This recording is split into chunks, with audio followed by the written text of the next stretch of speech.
तो आज हम लोग बात करने वाले हैं मंगल खराब के बारे में। अब मंगल खराब और मंगल दोष जो है वो दोनों अलग अलग चीजें हैं। मांगलिक होना यानी आपकी शादी में दिक्कत है या फिर आपके मैरिज लाइफ के साथ कुछ इश्यूज आ सकते हैं, उसके बारे में बात होना। मंगल खराब होना ये उस व्यक्ति को भी हो सकता है जिसको मंगल है ही नहीं।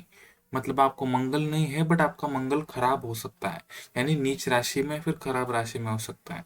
तो इस वीडियो में हम लोग जानेंगे व्हाट इज बैड मंगल, मतलब खराब मंगल क्या होता है, उसके इफेक्ट्स क्या क्या होते हैं, और उसका जो फीमेल्स पे स्पेसिफिक इफेक्ट आता है ना वो बड़ा भयानक होता है। हम लोग उसके बारे में भी बात करेंगे एंड द लास्ट रेमेडीज। तो चलिए शुरू करते हैं। सबसे पहले कि मंगल क्या होता है। ये तो आपने जानते हैं कि ये कुंडली इस तरीके की होती है।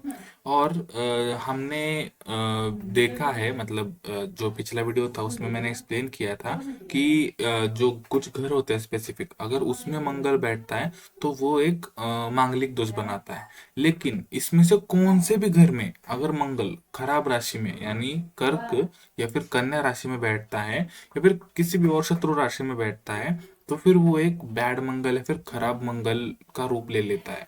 तो उसके जो इफेक्ट्स होते हैं वो काफी खराब होते हैं। अगर मंगल मांगलिक पोजीशन पे बैठा है और खराब राशि के साथ बैठा है तो वो तो और भी ज्यादा क्रिटिकल सिचुएशन बन जाती है, जिसमें मंगल भी खराब है और साथ ही साथ आपका मांगलिक दोष भी एक्टिवेटेड है, तो वो जरा ज्यादा परेशानी वाला सिचुएशन हो जाता है। बैड मंगल के जो इफेक्ट्स है उसके बारे में बात करेंगे। ये ओवरऑल इफेक्ट्स है, सभी पे आते हैं।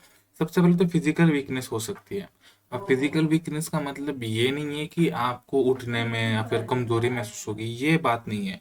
हो सकता है कि आप बहुत ज्यादा थुलथुले शरीर के साथ मतलब आपका शरीर बहुत ज्यादा थुलथुला हो जाए या फिर बहुत ज्यादा आप विलासी बन जाए। ठीक है, ये भी एक फिजिकल वीकनेस की मतलब स्टार्ट है। इवेंचुअली आपको उसके और भी ज्यादा इफेक्ट्स देखने को मिलेंगे।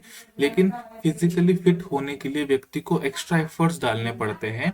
नॉर्मली ही फिजिकली फिट व्यक्ति नहीं हो पाती है, किसी ना किसी कारणवश उसको मेडिकल पे या फिर गोलियों पे निर्भर रहना पड़ता है। That is the sign of weak Mangal या फिर खराब मंगल।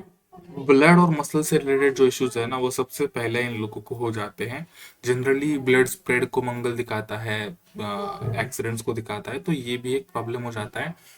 इसका मतलब ये भी है कि व्यक्ति बहुत ज्यादा नॉनवेज खाने वाली भी हो सकती है, क्योंकि उसमें तो ब्लड निकलने के बाद ही खाना खाया जाता है। मैं रेकमेंड नहीं करता हूँ ये मतलब मेरे ख्याल से थोड़ा सा खराब है ब्लड निकलने वाली कोई भी चीज खाना। लेकिन जो खाते हैं जिनको पसंद है उनका मतलब दे कैन हैव बैड मंगल, इसलिए उनको पसंद है। रेगुलर मेडिकल विजिट्स काफी ज्यादा कॉमन हो जाती है, मेडिकल के संदर्भ में ही व्यक्ति काम करता है। तो इसका एक और ये भी मतलब निकलता है कि हो सकता है कि आप डॉक्टर वगैरह के फील्ड में भी जाओ, क्योंकि वहां पर भी एज अ डॉक्टर आप मेडिकल को या फिर आपके जो ओपीडी होगा उसको आप डेली विजिट करते हो। तो वो जो विजिट्स है वो मंगल खराब होने का मतलब अगर करियर के हाउस में वगैरह मंगल खराब है तो वो दे देता है आपको ऐसी medical visits. And it is your decision कि आप पेशेंट बन के जाना चाहते हो मेडिकल में या फिर हॉस्पिटल में, या फिर आप डॉक्टर बन के जाना चाहते हो। So you can be a very good doctor also. ये इसकी एक पॉजिटिव साइड है, बट बीमारियां तो बहुत ज्यादा देता है ये। और सबसे बड़ी बात अब आता है फीमेल्स में जो इसका इशू होता है ना उसमें। फीमेल्स के साथ क्या इशू हो रहा है, जो प्रॉब्लम्स मेल्स में है वो सारे प्रॉब्लम तो उनको दिखती ही है, बट उसके अलावा उनको हार्मोनल इम्बैलेंस होता है। अब हार्मोनल इम्बैलेंस ऐसी चीज है जो किसी मतलब हर स्त्री को किसी ना किसी एज में किसी ना किसी टाइम पीरियड में 1 महीना, 6 महीने, 1 साल तक हो जाता है।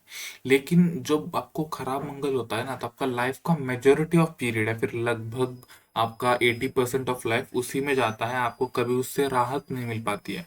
It comes again and again and वो मतलब एक सर्कल सा बन जाता है। It's an hard thing to get out of it.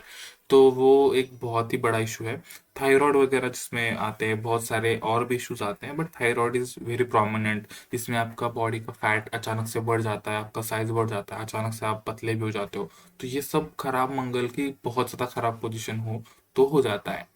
Mail like body हो जाती है प्रोबेबली किस किस केस में। मतलब सारे ही बिहेवियर मर्दाना रह जाते हैं, या फिर कुछ कुछ केस में ऐसा हो जाता है कि बहुत ज़्यादा बॉडी फैट बन जाता है, थुलथुला सा शरीर हो जाता है। अब इससे उभरने के लिए आपको कुछ रेमेडीज बताएंगे। उसमें क्या होना चाहिए, आपको रेगुलर योगा और सूर्य नमस्कार बहुत जरूरी है। मेडिटेशन भी कुछ लोग बताते हैं, और जनरली मेडिटेशन बाकी के चीज़ों के लिए, मून के लिए वगैरह बहुत अच्छा होता है। लेकिन इसके साथ क्या इशू है कि काफ़ी बार आपका बॉडी उस पर अलग रिएक्ट करता है। कभी कभी हाथ मुड़ जाना या फिर ये सब हो जाना, एक्स्ट्रा की जो बैड एनर्जी बाहर निकलती है उससे तकलीफ होना, ये भी चीज़ें संभव है। तो इसलिए मैं, जो उनको भी खराब मंगल है, उनको मेडिटेशन किसी गुरु के या फिर किसी जो आपके टीचर हो उनके अंदर लेने का मैं सजेशन दूंगा। एक बार अगर आप वहां पे सक्सेसफुली कर पाते हो, then you can do it alone also. लेकिन खुद से अकेले से स्टार्ट मत कीजिएगा, हो सकता है कि आपको उससे परेशानी हो। फिर बात आती है बॉडी को जो थका दे ऐसे काम करना, मतलब जिम जाना, या फिर जहाँ पर ज़्यादा मसल एनर्जी का यूज होता है, जहाँ पर बहुत ज़्यादा आपको फिजिकली इन्वॉल्व होना पड़ता है, वैसे से जो काम है वो अगर आप करेंगे तो आपको मंगल के दोष से थोड़ा सा राहत मिल जाएगी, फिर आपको बेटर रिजल्ट्स आएंगे। एंड ट्रैवल, अगर आप एक ही जगह पे बहुत ज़्यादा दिन रहते हो, मैं कहूँगा 1 महीने से भी ज़्यादा रहते हो अगर अपने घर में, बाहर ज़्यादा जाने का योग नहीं बनता है, तो उस केस में आपका मंगल जो है ना वो हाइपर एक्टिव हो जाता है। एंड आपको, क्योंकि जो आपके घर वगैरह होते हैं उनका शनि और मंगल ये दोनों ही कारक होते हैं, तो वो बहुत ज़्यादा आपको डोमिनेट करेगा, एंड आपको परेशानी बढ़ जाएगी, गुस्सा बढ़ जाएगा आपका, नॉर्मल भी झगड़े वगैरह बहुत ज़्यादा बढ़ने की संभावना है घर में। तो इससे अच्छा है कि आप ज़रा ट्रैवल करो, दूर जाओ। अगर आपका डेली का जो आप 50 किलोमीटर के आसपास का डिस्टेंस रखता है तो वो बहुत अच्छी बात है, अगर आपको मंगल खराब है तो। फाइनली मैं यहाँ पर बोलना चाहूँगा, थैंक्स फॉर वॉचिंग। और अगर आपका कोई भी क्वेश्चन है, चाहे मांगलिक के संदर्भ में हो या फिर खराब मंगल के संदर्भ में हो, आप मुझे कमेंट बॉक्स में पूछ सकते हैं। अगर आपको आपके चार्ट के बारे में कुछ एक सवाल पूछना है तो आप आपकी बर्थ डेट, बर्थ टाइम और बर्थ प्लेस जो है वो कमेंट में लिख देना, और आपका सवाल नीचे लिख देना। मैं ज़रूर से एक वीडियो में आपके जो सवाल है उनका आंसर करूँगा। Thanks for watching.